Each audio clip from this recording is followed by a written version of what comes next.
Welcome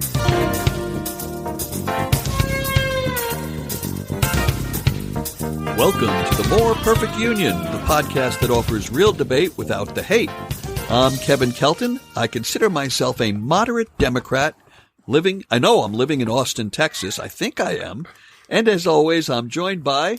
I am Rebecca Kushmeider, a Warren Democrat for Biden in Kensington, Maryland. And tonight I actually made soup for my family. Wow. I'm DJ McGuire, a neoconservative Reagan Democrat. That's right, we're back from Hampton Roads, Virginia. And Greg Matuzak, a Rear Admiral in the Trump Navy. That was a very easy title to get. All I did is not have to drown anybody. And a common sense liberal from Cincinnati, Ohio.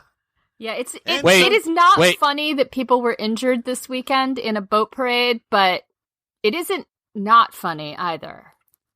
So this week, the U.S. military somehow got involved in politics, even though they didn't want to, but Donald Trump dragged them kicking and screaming into the 2020 presidential campaign by saying things that everyone knows he probably said because he said things like it before. It was reported about in The Atlantic. It was confirmed by at least 4 other news sources that I know of. And yet Donald Trump still maintains that everybody else in the world is a liar and a fraud and everything is a hoax, and he is as pure as the driven snow. DJ, how pure is the driven snow these days? Pretty fucking dirty. Depends who's driving. Well, there's that too. So does anybody here have any doubt that Donald Trump called the military, in not so many words, people who've served and some who've died in the name of this country? Does anybody doubt that he called them losers and suckers? No. Then why are there other people out there who do doubt it? They don't doubt it. What they are now, the latest from the Trump defenders and the anti-Trumpers is that they're defaulting to the usual vote Trump. What he meant was ... Because they're saying, well, Trump wasn't really talking about our servicemen. He didn't mean it that way. He just didn't think we should be in Vietnam or in World War I.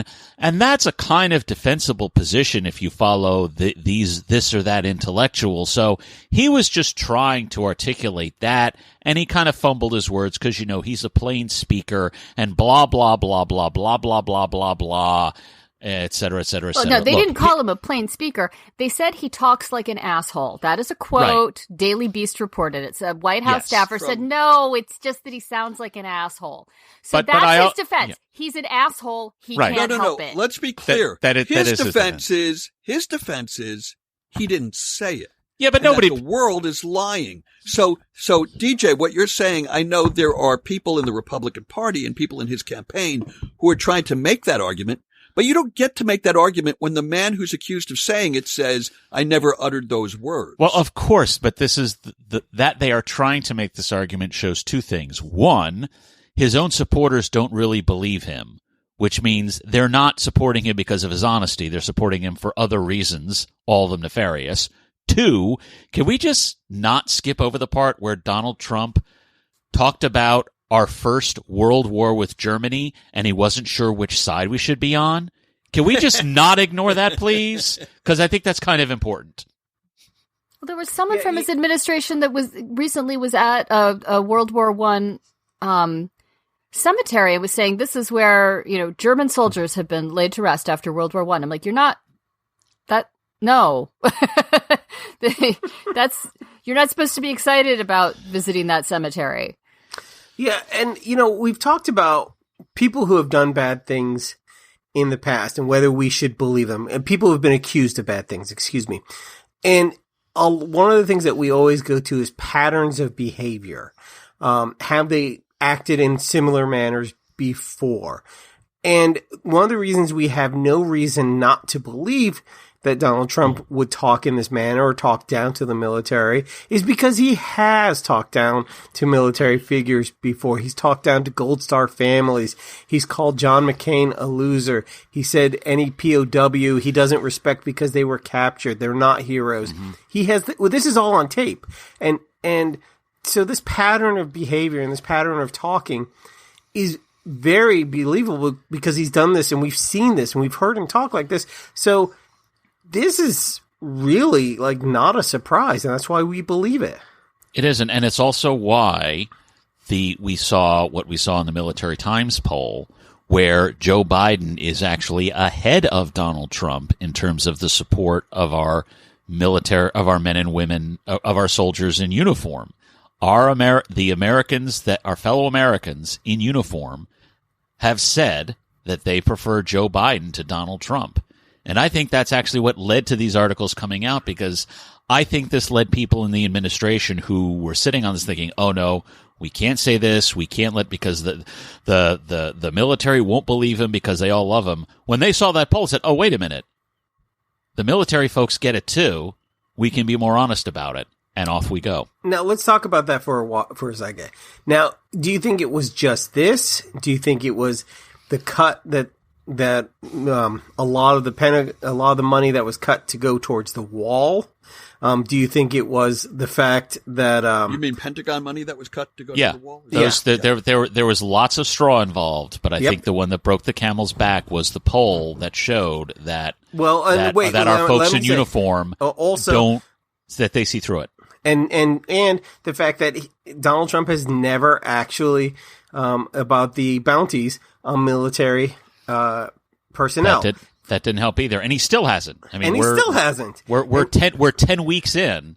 Right. He has never said a thing about it. He has never supported the troops on these issues. So I can't say it's just this one issue. So we're seeing a lot of issues where he has not, and we could also talk about Walter Reed Hospital and the VA debacles that he said he would clean up, and he obviously hasn't cleaned up.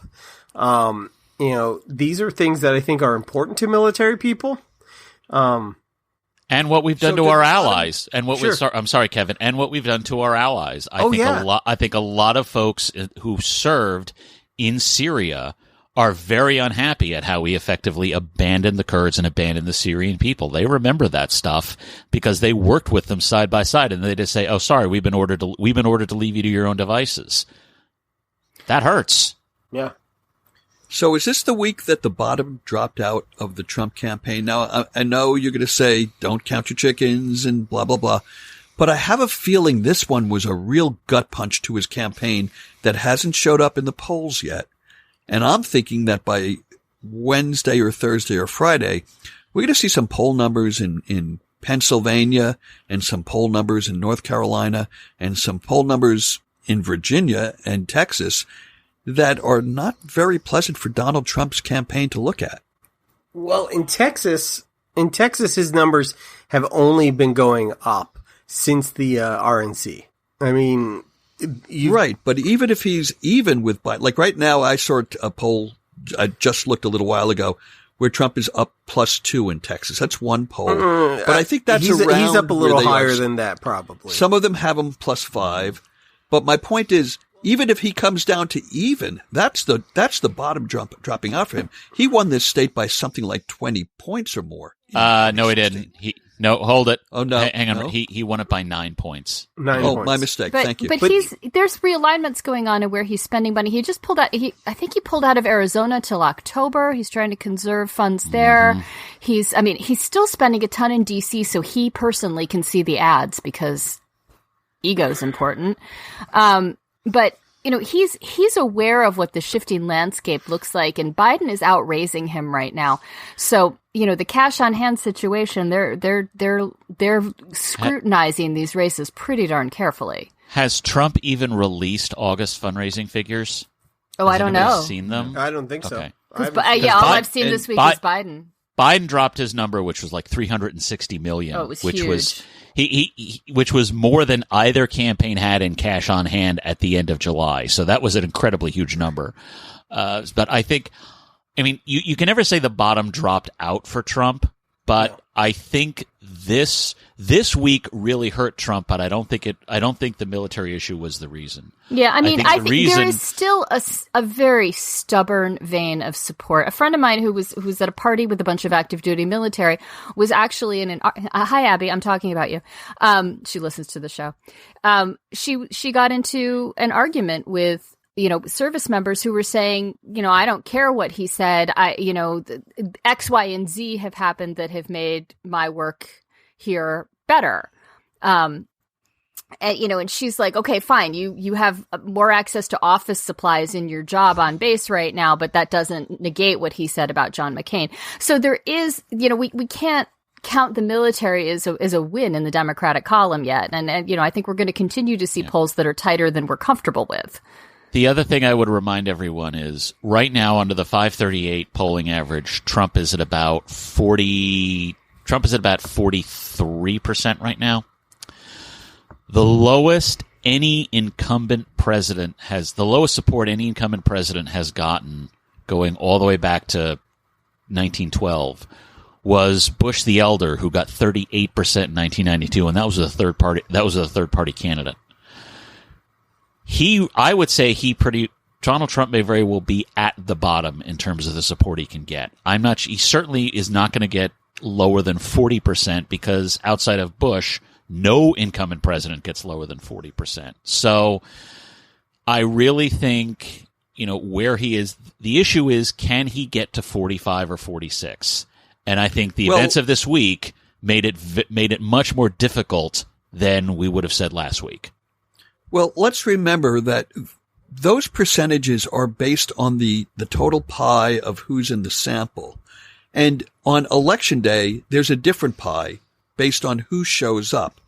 So Donald Trump can jump very quickly from 42% to 46 or 47 only because Biden's numbers didn't turn out. Well, but most polling now after the conventions have a likely voter screen. And they also include idiotic polls that assume shy Trump voters like Trafalgar and all those other idiots. So I would say you don't want to be complacent here, but I don't think we necessarily need to panic about low turnout among Biden supporters. From what I've seen, even the folks who don't really like Biden much will still crawl over broken glass to vote for him. They're just trying to figure out how to do it. Yeah, and that's actually something, we're seeing. The Trump voters drive with giant flags around and are vocal and wear masks with Trump, and at least in Southwest Ohio. I mean, it gets really, really vocal, and there's just not that same. I mean, they will drown boats. I mean, we laughed about earlier, and I'm not sure if it made the cut. The Trump Navy. But there were 2,300 people who were supposed to have been there. The Biden campaign. What are you talking about? The Trump Navy. The Trump. You're talking about the boat parade incident on Lake Travis. Mm-hmm. There were supposed to be 2,300 people out there for this ridiculous Trump boat parade, and they were out there in force. The Biden campaign, people are supporting him, but they're just not. It's not the same energy and enthusiasm, and that's where I think that if it rains, if it's awfully damp out, if they have to stick around for more than 3 or 4 hours, that's the curse of the Democrats. Yeah, no, and Michael Moore was talking about that a couple weeks ago. He was saying that the enthusiasm for Trump, where he is out in Michigan, is actually very high. There is a lot of momentum. And also, all you Trump people, stop calling yourselves a silent majority, because we all know you actually can't shut up about the guy. You're not silent. Yeah. But they're out there, and they do have the big flags. There was a boat parade somewhere in Maryland for Trump, and 17 people in my state support him, but they were all willing to get into boats and be all about it this weekend. Yeah. What really hurt Trump was last Monday when he and Biden addressed the issue of police violence and urban violence. Because Joe Biden basically said, I oppose violence from the right and the left. I don't care who does it. I don't like it.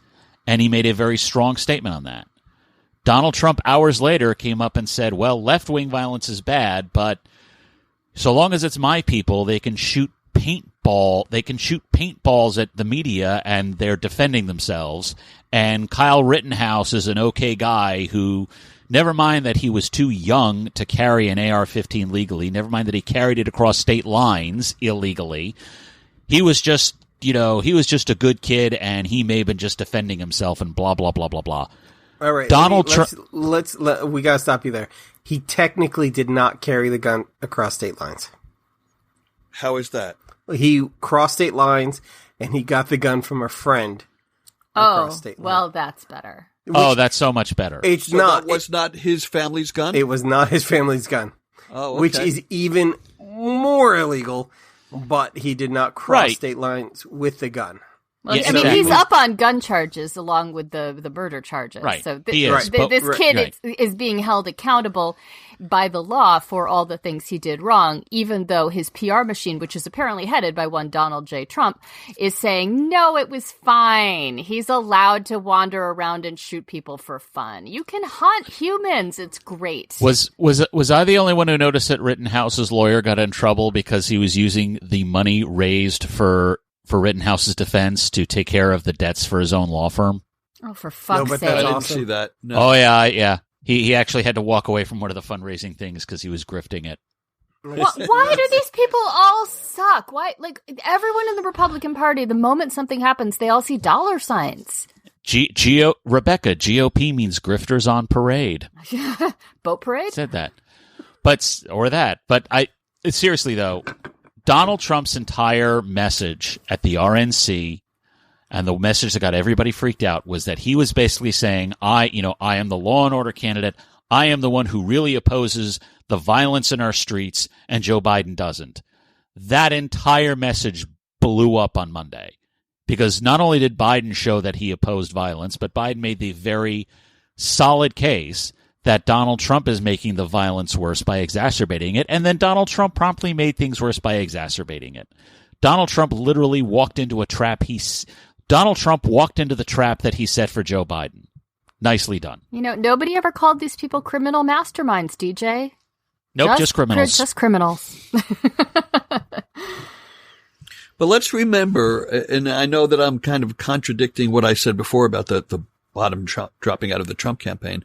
Let's remember, he's not looking for converts. He's looking to get more people who already believe him to the polls. So we may be sitting here making an intellectual argument that Donald Trump walked into his own trap, but he's playing a different ball game. We're talking about the ball game as we see it, and he's playing a completely different sport. Yeah, that's true. And he knows he can't grow his coalition. His support is static. There are no new Trump supporters lurking out there.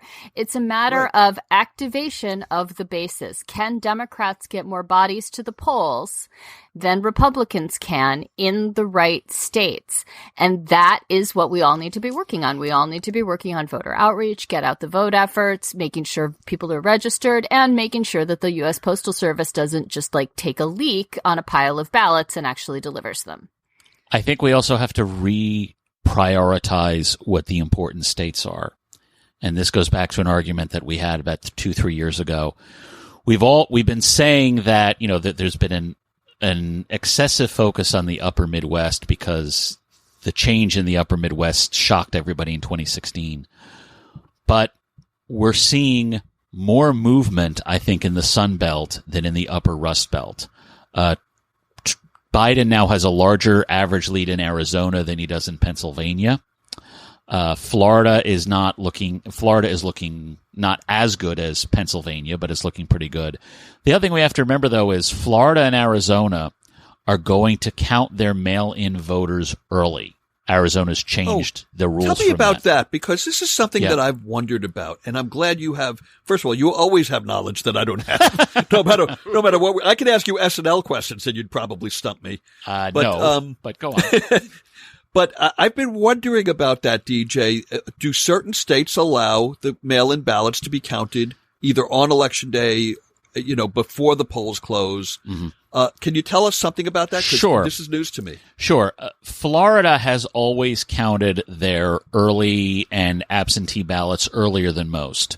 So that when in 2016, for example, their early vote and absentee vote came in before anything else. So by like 9 o'clock, an hour after the polls closed in the Panhandle, like 85 to 90% of the vote was already in Florida because they counted the absentee and the mail and the absentee and early votes before Election Day itself.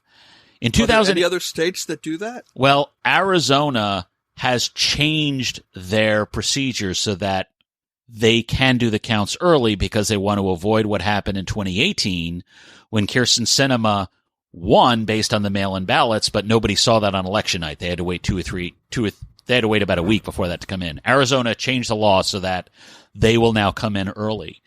One of the big issues that we're going to have, the Hawkfish called it the Red Mirage, was this notion that Donald Trump was going to do great with the election day vote, and that on election night, because in a lot of states that vote gets counted first, it's going to look like Donald Trump has won Virginia, and he's won Pennsylvania, and he's won Michigan, and he's won all these.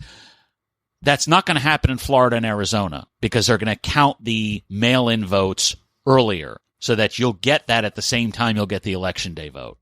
So we can say, as these numbers come in, people can say, oh, wait a minute, Joe Biden won Florida and he won Arizona.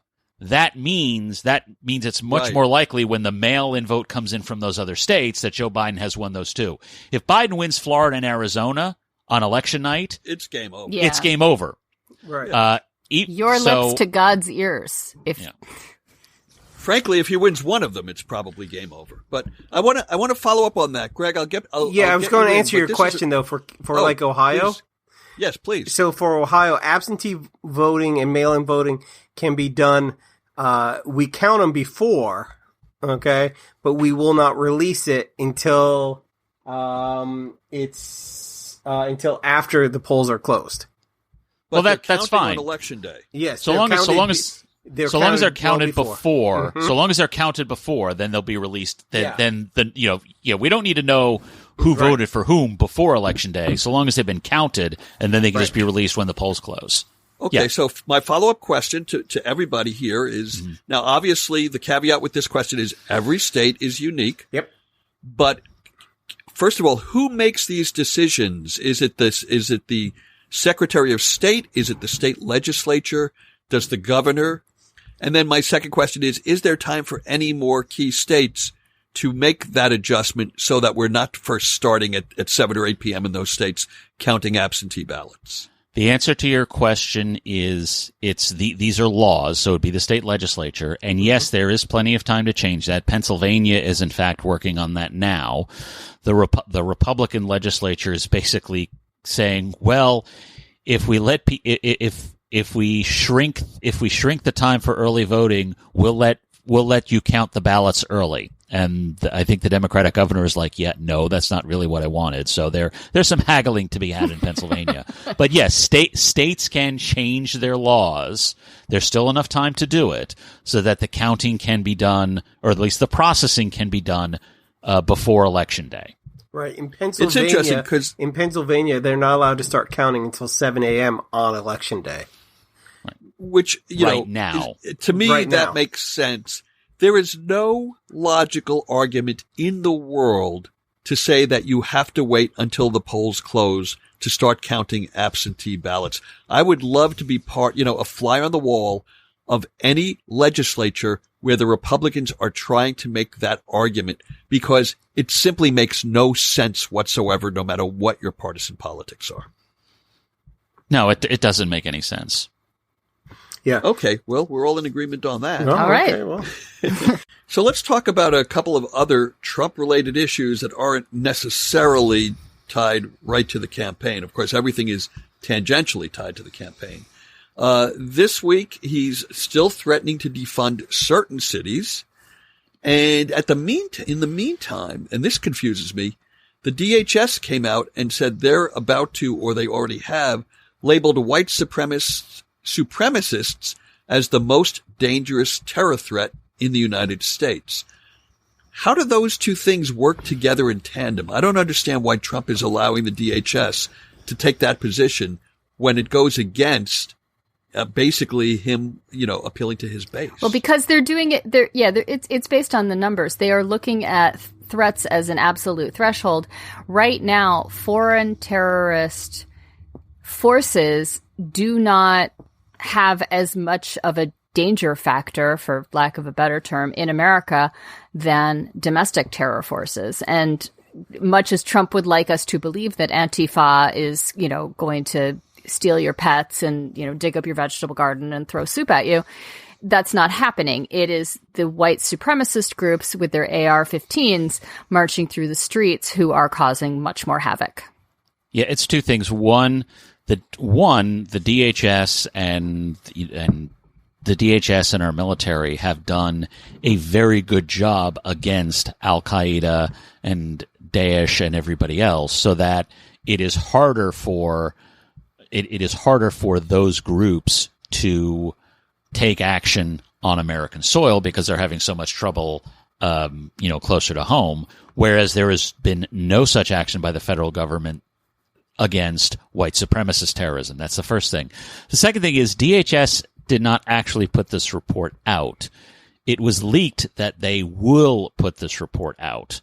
And I have a feeling that was done because we also know that DHS was trying to say that the whole Biden has dementia thing was Russian agitprop, and acting illegal Secretary Chad Wolf put the kibosh on that report.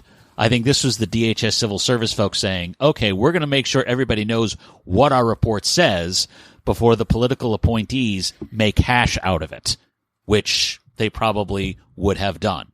That's where I think the disconnect, that's the reason for the disconnect, Kevin, because it's civil service saying, we know this report's going to get shredded by Chad Wolf and Ken Cuccinelli et al.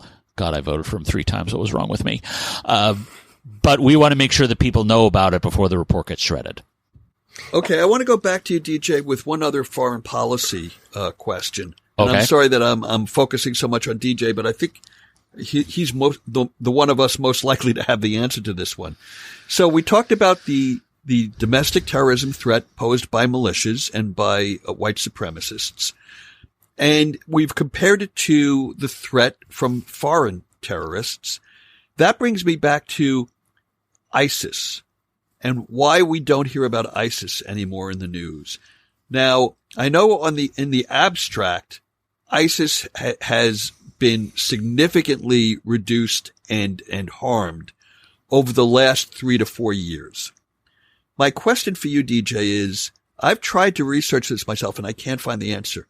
What specifically has the U.S. military done differently under Donald Trump than what they were doing in the last 2 years of the Obama administration to put ISIS so far back on their heels? The answer to that is nothing. We've heard anecdotally reports that Trump has been a little looser with the rules of engagement than Obama was. I'm not sure how much of an impact that really had. But the strategy that Trump used the strategy that Trump used against ISIS was a strategy he inherited from Barack Obama. The only differentiation that Trump made, the only difference Trump made from that policy was to dramatically reduce our troop deployment in Syria too early, which has allowed ISIS to recover in Syria. Not to the point where they were in 2014 or even 2016 or 2017, but ISIS is definitely stronger than they were last year because of Donald Trump's premature pullout from Syria. The one time he pulls out prematurely, we get this. So you're saying he pulled out too soon and we got screwed? Yes. Thank you for completing that joke. For that one. Yeah, good talk, guys. Yeah. Good talk, Rusty. Good talk. Well, we know where our commercial break will land. What? No. Rebecca, thank you for consummating my joke. Oh, my God.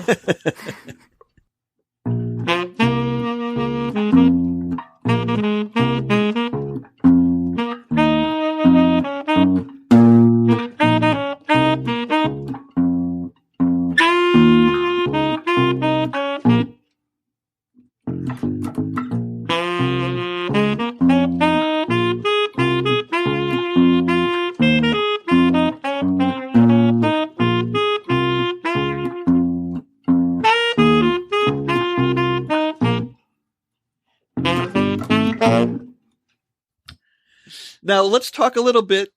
Okay, let's talk a little bit about other topics in the news. COVID-19 is never far from the front of our minds.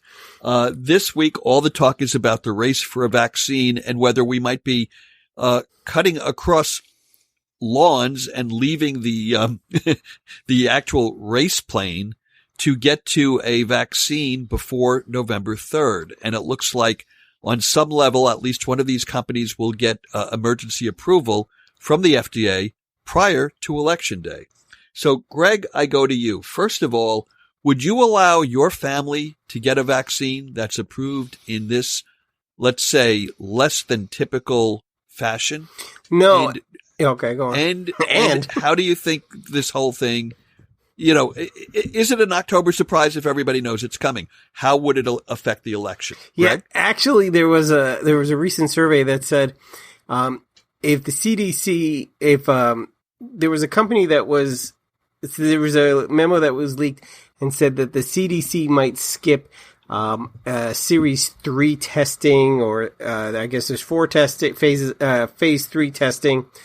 And would we feel comfortable about it? And I think 67% of Americans said the survey said that they would not feel comfortable. And I wouldn't feel comfortable. The majority of people wouldn't feel comfortable with that kind of risk. Russia supposedly just to put a frame around this question, I'm going to go back to you, Greg. Sure. But I don't think that they're going to skip Phase 3. Right. I think what they're going to do they're going to take early results instead of getting all 30,000 people and giving it 2 to 3 months. They're going to take early results and say, well, this is not the full testing that we would normally like to do, but in an emergency, we think that these results are good enough to start going nationwide with the vaccine. So that's, I think, the argument that will be made. Just a quick explanation of what Phase 3 actually is in testing, as I understand it. They don't even. It's the actual test. Yeah, well, it's the test for efficacy. They have already determined that the vaccine won't kill you when it's injected into your body. It's not causing adverse reactions upon administration. So we know that this vaccine is safe enough to go into your body without causing you harm. What the Phase 3 trials are and why they usually last so long in vaccines is because they want to know what percentage of people get immunity from it and over what period of time. So what they really want to know is, okay, 6 months after receiving this vaccine, have you acquired the virus? 12 months, 18 months, 24 months. And that's why the trials go on so long, because they're trying to see, does this actually protect you over the long term?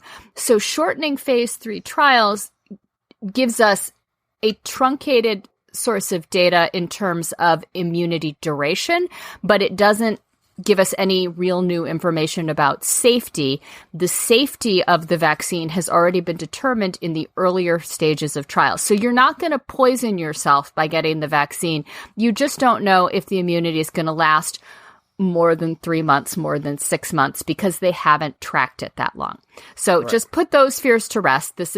They're not injecting bleach into your veins. You're not going to die if you get this vaccine. Someone told me that if I did inject bleach, though, it would work. Right? Yes, no, I have heard that. Sarah Cooper did a very good video about it. Yeah. Many people are saying that's terrible. Do not do that. Well, there is. Let me just ask. I want to ask a follow-up question to what Rebecca just said. Sure. Because Rebecca, I read one article, and I don't remember whether it was in the Washington Post or someplace else, where they were talking, or maybe it was the New York Times, where they were talking about the swine flu vaccine of 1975, 1976.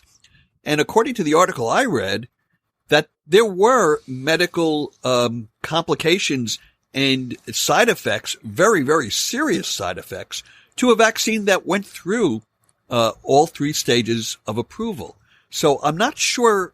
I don't want to say you're incorrect. I'm just saying I'm hearing 2 different stories. But But also keep in mind, Kevin, you're hearing that story about one particular vaccine. You're not hearing it about Gardasil. You're not hearing it about the MMR. You're not hearing it about other vaccines.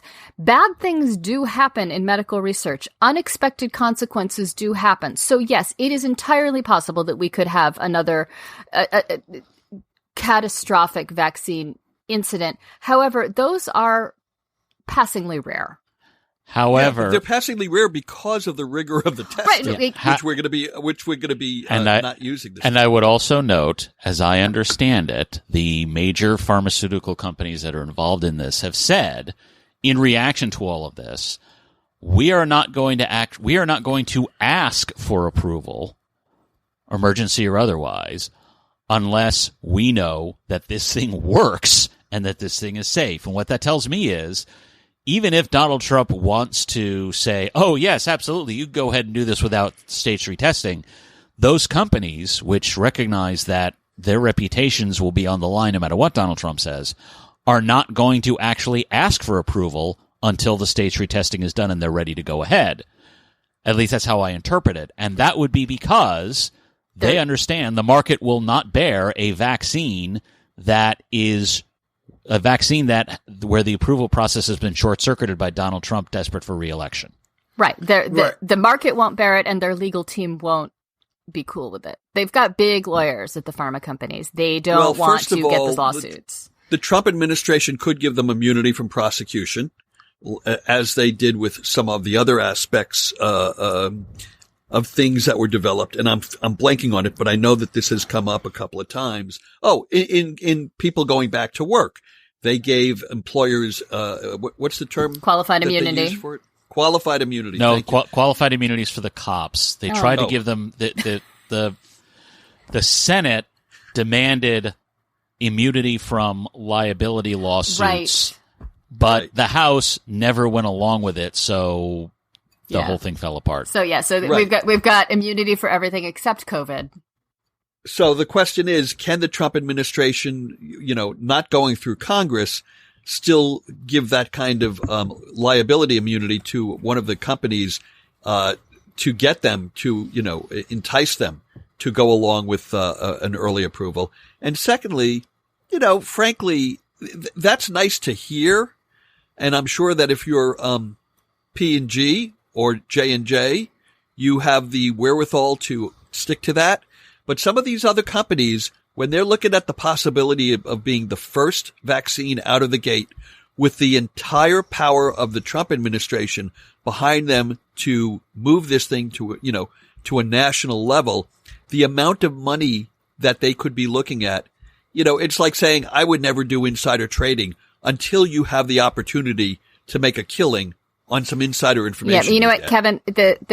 One of these small companies isn't going to be the first out of the gate because some of the major companies, Moderna's one of them, J&J maybe another, Pfizer, they are not only doing stage 3 trials, they have already begun manufacturing, which is usually unheard of. They don't start making the doses and getting them ready to ship before the phase 3 is over because that is a huge investment of money.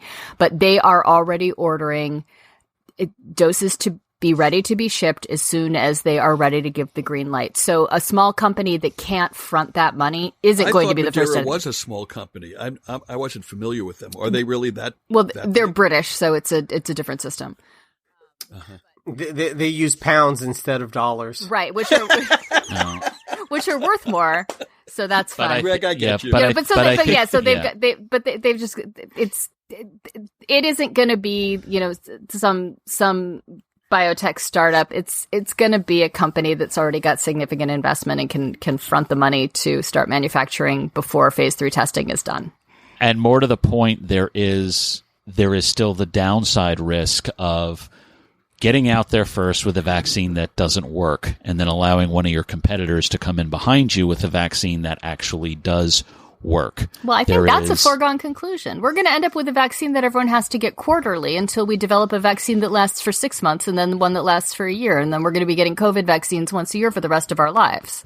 Well, right. Yes. I think the foregone conclusion is that there's going to be 3 vaccines on the market, 3 approved vaccines on the market, and it's going to be like trying to decide whether to go with a Ford, a Honda, or a Tesla. Only you're not going to have to make every that decision. family- It's going to be whatever your doctor has purchased. This is American medicine. You don't get choices. Come on, Kevin. Well, I mean, your humor is well taken, but the truth is that people will go to their doctors, and some doctors will be saying, I believe in the Moderna vaccine. Others will say, I believe in the the P&G vaccine, or Johnson & Johnson, whichever one it is. My point is that people will be vaccine shopping and will have to make difficult choices. It's not always first to market. It's best to market. Remember, the Zune came out first, and then the iPod came out, and the iPod was significantly better because it synced up with your computer and it had the iMusic, and it worked so much better. And even though the Zune came out like almost a half a year more. I don't even know what you're talking about. Zoom. I mean, we're on Zoom now. What am I missing? Zune, Kevin. Zune. That's Zune. how success. It was the first MP3 player. Right. ZUNE. Right. Exactly. I heard of a Sony Walkman. Exactly. Yeah, Kevin. It's the Betamax of iPods. Exactly. See, these are my points. So you're going to say like Moderna. What's that? The other thing before we go on to a different topic that I wanted to ask about is I heard about something called the CDC 6% mistake memo. Anybody want to field what that is and what it means? It was not a mistake. It was a statement that said, for all the folks who have died of COVID-19, only 6% of the death statements included no comorbidities. Yes. So yes. if you have COVID, and because you have COVID, you had a blood clot that led to a heart attack, then they say, okay, causes of death: COVID, myocardial infarction. The nutsos and the QAnons and the Alex Joneses of the world and the president took that memo from the CDC and said, oh, what the CDC is really saying is only 6% of COVID deaths were really COVID deaths. That's not what the CDC is saying. It's not a CDC mistake. It is a bad faith interpretation by a bunch of people who care more about votes on November 3rd than American lives today, tomorrow, or any other day of the year. So they're trying to own the libs through statistics, but badly. I'll tell you something. I'm seeing this parroted on Facebook. People are saying, oh, only a small fraction of the people that died just from COVID. The others are all dying, as if asthma is just killing people left and right. Well, and these people who are saying that, I'm like, okay, but go look in your own medical file. How many of these comorbidities do you have? People have hypertension. People have diabetes. People have, and they live with it, right? And they're all saying, "See, COVID's not that bad." I'm like, do you understand that you're the guy that's going to die of COVID that exacerbates your diabetes and to the point that you go into an insulin coma? You are the one who's going to have the stroke. This is affecting you. You should be looking at the fact that these comorbidities increase lethality. You shouldn't be trying to figure out how this makes you safer. Well, hang on, but also depends on how many of those people on Facebook are using broken English that don't involve articles like a, an, and the, in which case they're probably Russians and bots. Okay, so getting to Facebook, thank you, that gives me a segue. And we're going to segue back to the election because Facebook announced this week some new policies, including that they are going to stop allowing new political ads 1 week before the election in an attempt to tamp down voter suppression by false messaging. Greg, can you help me out? Sure. So earlier, someone on this program talked about prior acts and that was you, Greg. Oh, that was me. That was you. That was me. Someone wise, let's say. Yeah. Someone good looking and wait. wise. No, actually, I think that was Geraldine. Oh, that was Geraldine. Either way. So Mark Zuckerberg has a terrible history on just this thing. And Facebook in itself has a terrible history. You can report something and it takes a long time. In fact, Kyle Rittenhouse, their meetup had 188 reports about suspected violence on this potential meetup that he did, and then he even killed people. I mean, it's not funny at all about how bad they have. So the fact that they're now saying, hey, we're going to be in charge of this. We have no oversight. We have no FEC oversight because we don't have to, because we're good at this. Wait a second.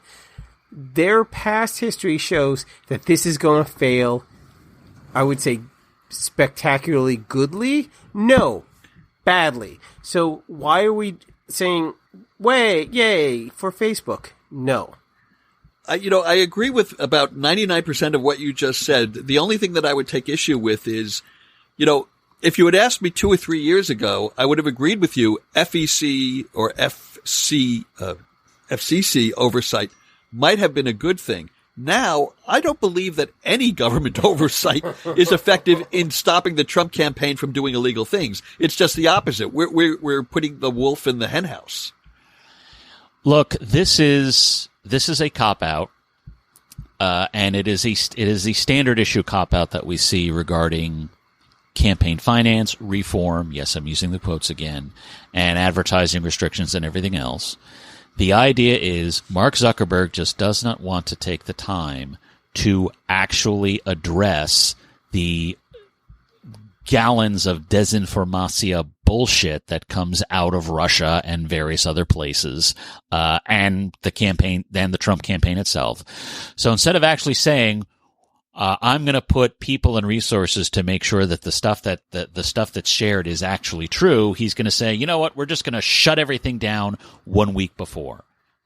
But he announced that he was doing it. We're going to shut down all new advertising 7 days before the election. So 8 days before the election, you can buy advertising that lasts until election day. He telegraphed the workaround. Sure, because you get the ad out there and then people just share it for 3 or 4 days. Right. They share it. They talk about it. You are going to have, if it was running prior to the 7-day window, he's not going to shut it down. He's not shutting down all advertising. He just won't let you purchase anything new in that time frame. And the Internet Research Agency wasn't using advertisements on Facebook. They were using posts from fake people saying, oh, did you see this link? Did you see that link? The problem is not going to be ads. The problem is going to be nonsense that's put out by Russia Today and Sputnik and their various fake news organizations that are going to get spread all around Facebook anyway, because Zuckerberg is focused on ads. I would actually argue that it is that this is not just irrelevant. I actually think it will hurt the cause of good government, because it will make it harder for Biden's people to react to whatever nonsense Russia comes out with, because they won't be able to challenge it on Facebook because, that involves buying advertisement. Cool. Well, we've covered pretty much everything in the world. Obviously we haven't, but it's time for our 60-second rants, which is a new segment. Greg, we're going to go to you first this week. What's your rant about? And tell me when to start timing you. I'm getting my own timer because I don't trust you people. Wait, we're the Facebook of podcast. You are. You all wear hoodies and we throw soup. It's the worst. The worst. Not even good soup. Okay, here we go. Mine's about Betsy DeVos, and so just lock in. Okay, you can start. Ready now. Okay. Betsy DeVos is the worst human being in the world. And if anyone deserves to be in jail from the Trump administration, it's her. I mean, in like a bad jail, not like a nice jail where Martha Stewart went and hung out with Snoop Dogg, like a bad jail. But she's in charge of the education department. And last spring, the education department suspended testing because of, COVID. This year, they have decided that there will be no suspension of federal testing of students. Now, a lot of the testing, it goes hand in hand with federal money for schools. And that's ridiculous, especially with all the upheaval in children's school day. Kids are off for 2 weeks here, 2 weeks there. There's no way any school district will do well on this. That means money will be taken away from the poorest school districts and even the richest school districts. It's terrible. Throw her in jail soon, please. Thank you. Right at the time. Thank you. We're all getting good at this 60-second thing. Well, it's amazing what you can do when you stare at a clock. Well, I mean, DJ, I'm not going to break see. my arm patting myself on the back there. DJ, let's see how you do in 60 seconds, although I'm not going to hold anybody to the exact second. But DJ, your rant this week, I believe, is on one of your favorite topics, Vlad Putin. Yes. So with that in mind, why don't you take off? All right. So, Alexei Navalny, a leading opposition figure in Russia, was poisoned and is now recuperating in Germany after the Russians held him in a local hospital so that he could be more damaged from Novichok poisoning. The Germans have confirmed it was Novichok poisoning, which is a standard Russian poison. They used it against a defector to Britain 3 years ago. And when Donald Trump was asked about it, he did everything except acknowledge that Vladimir Putin was responsible. He tried to change the subject to North Korea. He tried to change it to China. He tried to change it to everything except the fact that his buddy Vladimir Putin tried to poison one of his opposition leaders. What will it take for Donald Trump to criticize Vladimir Putin? That's a rhetorical question because we know he never will. We don't know why. We don't know what compromising information Putin might have. We can all guess. I think it's even worse than that. I think Trump just likes Putin and wants to be a tyrant like he is. But either way, Donald Trump betrayed America. He betrayed freedom again, and it's just sad. Okay, we gave you a couple of extra seconds there. Thank you. But well done. Good points. Rebecca, you're going to talk, I believe, about YouTube this week, right? I'm going to talk about YouTube videos. All right. So here we go. Don't post your YouTube videos and expect me to watch them. Okay, I don't care who it is. I'm not going to watch Ben Shapiro.